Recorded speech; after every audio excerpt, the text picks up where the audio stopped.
ગુરુવાર 30 એપ્રિલ 2026 ઉપલીમેળીનું મનન. ખાલી જગ્યામાં.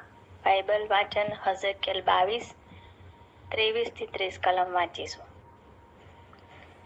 વળી યહોવાનું વચન મારી પાસે આવ્યું કે હે મનુષ્ય પુત્ર, તેને કહે કે તું તો નાપાક તથા ક્રોધને સમયે જેમાં વરસાદ ન વરસ્યો હોય એવો દેશ છે.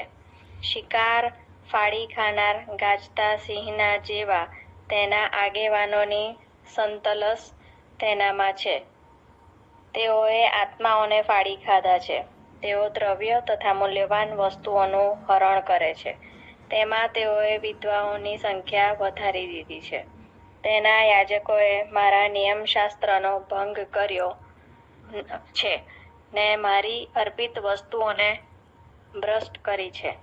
તેઓએ પવિત્ર તથા સાધારણની વચ્ચે તફાવત રાખ્યો નથી ને તેઓએ માણસોને અશુદ્ધ તથા શુદ્ધની વચ્ચેનો ભેદ બતાવ્યો નથી ને મારા સાબાથો તરફ પોતાની આંખો મીચી દીધી છે ને તેઓમાં મારું નામ બદનામ થાય છે.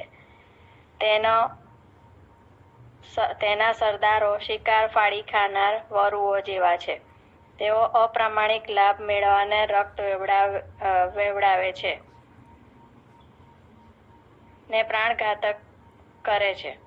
યહોવા ન બોલ્યો હોય તેમ છતાં યહોવા કહે છે એમ કહીને લોકોને વ્યર્થ સંદર્શનો ઊભા કરીને ને તેમને જુઠ્ઠા